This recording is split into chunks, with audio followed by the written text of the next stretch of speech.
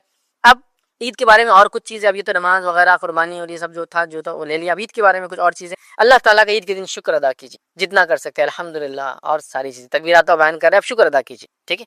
اللہ کا شکر ادا کیجیے کہ اللہ نے عید دی، عید کا موقع دیا، زندگی دی، لوگوں سے ملنے کا موقع دیا، خوشیوں میں شامل کیا. اللہ دنیا میں خوشیوں میں شامل رکھیے، جنت میں ہم کو جمع کرے، خوشیوں میں شامل رکھیے. اس کی حمد و ثنا، اس کی بڑائی، اس کا شکر ادا کیجیے ساری نعمتوں کے لیے جو اس نے. امت کے حیثیت سے شکر ادا کریں، خاندان کے ذمہ دار کے حیثیت سے شکر ادا کریں، ایک انڈیویجول ایسے شکر ادا کریں. یہ امپورٹنٹ کام. اسی کے ساتھ ساتھ جو ہے عید کے دن اور کیا کرنا چاہیے، عید کے دن کیا کریں ہم کہہ رہے ہیں نا. ابھی تو عبادت وغیرہ تو صبح کا معاملہ ہو گیا، یہ نماز وغیرہ تو ابھی تو صبح ہی ہماری ہے نا. اب عید کے دن آپ کیا کریں گے؟ عید کے دن آپ چاہے تو کھیل کود بھی آپ کر سکتے، بالکل جائز ہے. ایسے کھیل کود جس سے لوگوں کو جوش اور جذبہ آئے، ایسے کھیل کود جس سے لوگوں کی صحت وغیرہ اچھی رہے. اور نبی اکرم صلی اللہ علیہ وسلم چونکہ خوشی کا دن ہے، اس کا اہتمام کیا کرتے تھے. آئیے ایک روایت میں آپ کے سامنے رکھتا ہوں تو پتہ چل جائیں گے اللہ کے رسول صلی اللہ علیہ وسلم نے عید کیسی بنائی. صحیح بخاری کی روایت ہے. میں عائشہ فرماتی ہے، کہتی ہے عید کے دن جو ہے سوڈان کے کچھ صحابہ ڈھال اور حراب کا کھیل دکھا رہے تھے. عید کے دن عائشہ فرما رہی سوڈان کے کچھ صحابہ، ٹھیک ہے، سوڈانی صحابہ، وہ کیا کر رہے تھے؟ ڈھال لیے ہوئے تھے اور جو ہے حراب مطلب حرب کی جمع، حراب مطلب جنگوں کے اندر جو کثرتیں ہوتی تھی یا جنگوں کے لیے جو تیاریاں ہوتی تھی اس کے لیے جوش دلا رہے تھے کھیل کے ذریعے، تاکہ یوتھ جو ہے اپنے آپ کو اچھا باڈیلی فٹ رکھے، ٹھیک ہے. تو وہ جوش دلا رہے تھے، کھیل رہے تھے. اب یا میں نے خود رسول اللہ صلی اللہ علیہ وسلم سے کہا یا آپ نے فرمایا کہ تم بھی دیکھنا چاہتی ہو. وہ کہہ رہی میں بھول گئی، لیکن شاید میں نے پوچھا یا اللہ کے رسول نے خود کہا کیا تم بھی دیکھنا چاہتی ہو. مطلب کھیل کر سکتے ہیں اور کھیل کو دیکھا جا سکتا ہے سب بیٹھ کر. اور یہ کھیل کہاں ہو رہا تھا معلوم آپ کو؟ مسجد نبوی میں. تو آپ نے کہا آؤ، یا وہ کہتی شاید میں نے کہہ دیا یا اللہ کے رسول نے کہا دیکھنا چاہتی ہوں. میں نے کہا ہاں. تو آپ نے مجھ سے کہا، اپنے جو پیچھے کھڑے کر لیا اور کہا جاؤ کھڑے ہو جاؤ. اور میں اللہ کے رسول کے بازو کھڑی رہی اور کاندھے پہ سر رکھ کے چہرے کو چہرہ لگا دیا. ہسبینڈ اینڈ وائف ہے نا، بازو رکھ کے میں دیکھتے. تو وہ کہتی ہے کہ میں نے چہرہ آپ کے چہرے پر رکھا تھا، مطلب یا بازو رکھا تھا تو چہرے سے چہرہ ٹچ ہو جاتا ہے، ٹھیک ہے. اور اس طرح سے پیچھے سے، مطلب باقی باڈی پیچھے تھی، خالی چہرہ آگے تھا. اس طرح سے میں کھیل دیکھتی رہی اور آپ فرماتے رہے تھے کیا کافی ہو گیا، کیا تم تک گئی ہو؟ مجھ سے سوال کر رہے تھے. تو کچھ روایتوں میں الفاظ ہیں، آپ نے کہا نہیں میں بھی اور دیکھنا چاہتا ہوں. آپ نے کہا ٹھیک ہے دیکھو. پھر ایک مرتبہ آپ نے کہا کیا آپ ٹھیک ہے کافی ہے؟ تو میں نے کہا آپ ٹھیک